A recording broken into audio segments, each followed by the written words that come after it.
Hello and welcome, my name is Lenning, and today I need to talk about an epidemic that's spreading like wildfire among the gaming community. I'm talking of course about open world games. Now, pop down your pitchforks and blow out those torches for just a minute. I need to explain the problem. Quick disclaimer, I'm using footage of The Witcher 3 as this is a prime example of a game that does the open world properly. I'll go into more detail later, but the footage is just there for those who like to watch my videos as opposed to just listening to them. The first truly open world game I played was The Elder Scrolls 4 Oblivion, and in my naive youth I did enjoy it thoroughly. Looking back at it, the game is still good. It's got some great stories and unique quest lines that stick with me today. Through a Nightmare Darkly comes to mind. The problem is the world. Everyone compliments Bethesda on their massive world building, with tons to explore, but there's no substance to it. The world is as wide as the ocean, but as deep as a puddle. Once you've explored one mine, you've explored them all.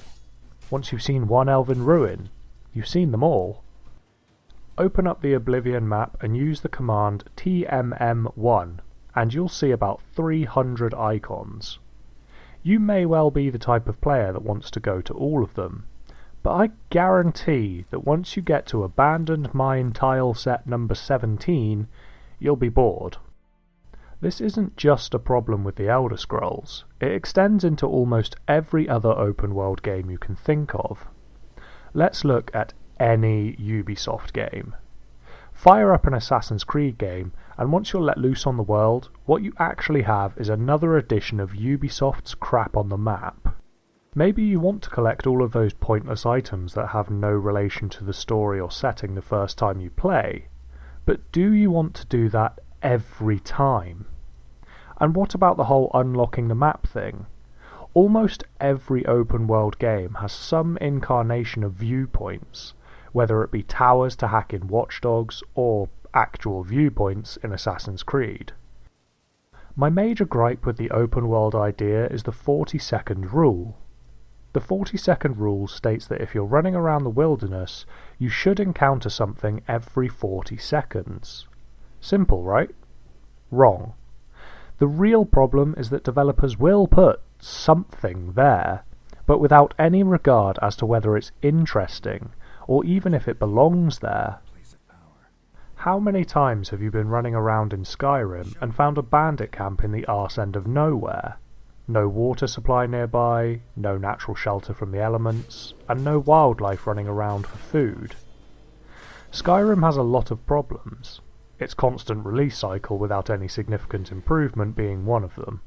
There are in excess of 300 map markers in vanilla Skyrim, and I'm willing to bet that less than 10% of them are unique. Look at the Giants camps for instance. You can recognise them from a mile off, because the only feature of a Giants camp is a huge bonfire. The word walls are guilty of this too. Go to a word wall, kill a dragon, learn a word. There is nothing interesting or exciting happening here. The design isn't about making the world interesting, it's about making it big. The analogy I have for this is that the world design of games has become much like a pub burger. Bear with me. In the UK, pubs have begun this ridiculous campaign to make the tallest burger possible. I do like a good burger, but that's just it. I want a good burger, not a big burger. The pubs need to make the burger good and expand on it, not make it big and assume it's good because of that. Okay, let's move on, I'm getting pretty hungry. My previous point is that there is an assumption that if a game is big, it is good, and that is why the Elder Scrolls series is still making big bank even though a new title hasn't been released in 6 years. My next point is going to sound quite elitist, but I promise it's valid. There is a small subsection of the gaming community that just don't know what they want, even though they are adamant that they do know. Look at any online community of gamers and you'll find plenty of posts saying, All I want is a massive open world game based in such and such world. The problem here is that you're giving a very low concept idea. Low concept simply means that the idea requires a lot of explanation about the world and characters to get the point across to the person you're presenting it to. On the other side, high concept is an idea that can be explained in 2 to 3 sentences. For example, Paul Blart, Mall Cop, is a film about a mall security guard who is put in a Die Hard-like situation and saves the day in a less violent fashion. This would be considered high concept, as the entire story can be summarized in 1 sentence. Doesn't sound much like the open world game the forum poster wanted, does it? When presenting a low concept idea, you need a lot of information to tell the person or persons you're presenting to what you actually want. Because of this, any prospective game designers or firmly established designers looking to turn a relatively quick profit may see this and make a less than stellar end product. I'm not saying that anyone with an idea needs to submit a fully realised design brief to a company they hope will make their game. Just give a little more information, or don't specify an open world game. There are plenty of great linear games with set levels that I would highly recommend. Prince of Persia: The Sands of Time, Ninja Gaiden if you're looking for a challenge, any Splinter Cell game if you enjoy stealth. No one should limit themselves to what they think they should like. Just enjoy whatever type of game you want to. There's nothing wrong with a linear game, and a big open world isn't the be-all and end-all. I'd rather have a linear game with a good story and excellent replayability than a huge open world to explore but with nothing to find in it. As I said in the beginning, The Witcher 3 is a near-perfect example of how to do open world. There are 3 main areas to explore: White Orchard, Velen, and Skellige. White Orchard serves as the introduction to the open world, as well as the mechanics of the open world itself. There are monster nests, places of power, bandit camps, abandoned sites, smugglers' caches, hidden treasures, guarded treasures, and so much more. Each of these points of interest has a small piece of story attached to it. There is a reason for everything to be there. There isn't just a chest full of items dropped in the middle of nowhere. There'll be a body next to it with a note saying a delivery had been hijacked, and that's how it ended up there. Going back to the Elder Scrolls briefly, if I explore a tomb that hasn't been opened in over 1,000 years, why is there fresh food in there? The Witcher 3 doesn't do this.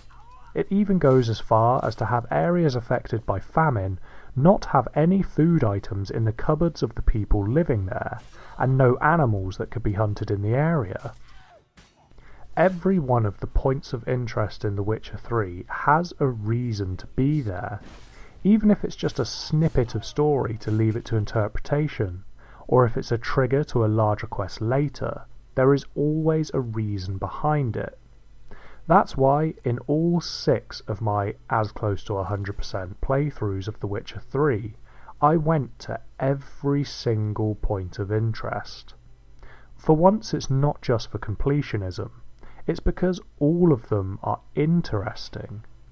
Maybe we've all been spoiled by CD Projekt Red, and our expectations are now too high for newer games. But it can go the other way too.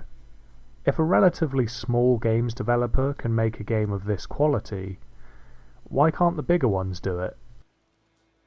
The simple answer is that they can't be bothered to make games of high quality, because it makes more financial sense to hype up a game, get those day one sales, then move on to the next title.